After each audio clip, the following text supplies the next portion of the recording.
Саламатсыңарбы кымбаттуу окуучулар, силер менен мен кайрадан Ош шаарындагы Валентина Терешкова мектеп-интернатынын кыргыз тили жана адабияты мугалими Шермамат уулу Рамазан болмокчумун. Кыргыз тили 7-класс онлайн сабагыбызды баштасак. Биз өткөн сабакта кызматчы сөздөр деген темада сабак өткөнбүз. Эске салуу максатында силерге суроо: кызматчы сөздөр деген эмне?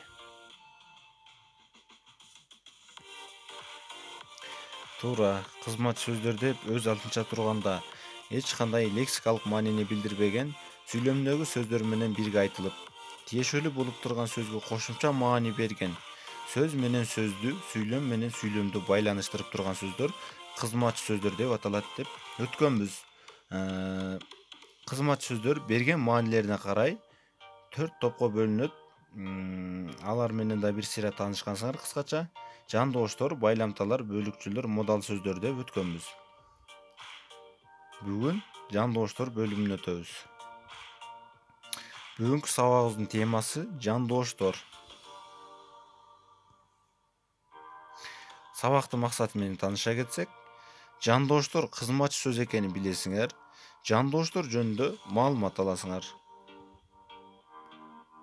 Жаңы теманы түшүндүрүү.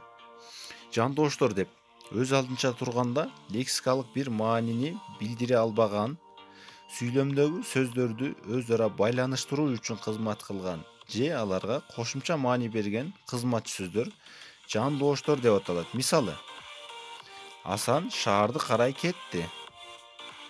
Алым менен келдим. Бул сүйлөмдөгү жандооштор карай менен. Биринчи сүйлөмдү карайбыз.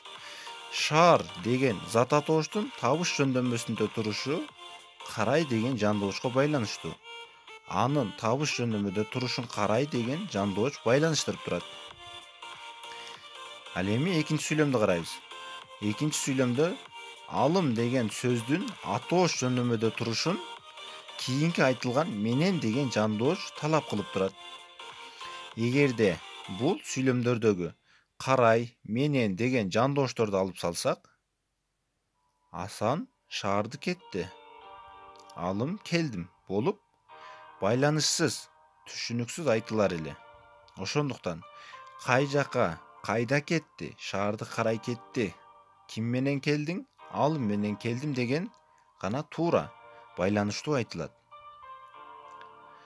Бул сүйлөмдөрдөгү карай, менен деген жандооштор гана өзүлөрүнөн мурунку атооч сөздөрдү шаар, асан, кетти, келдим деген этиш сөздөр менен байланыштырды.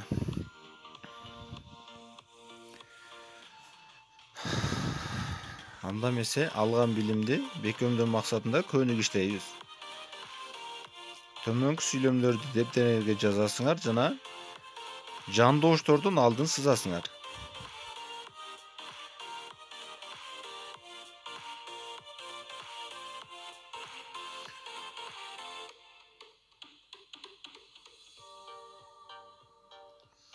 Үй тапшырма болот балдар. Төмөнкү айтылган сүйлөмдөрдү дептериңерге көчүрүп жазып, жандооштордун алдын сызасыңар дагы. Эмне үчүн кызматчы сөз экенин түшүндүрөсүңөр жана жандооштун аныктамасын айтып, кандай сөздөр кирерин айтып бересиңер.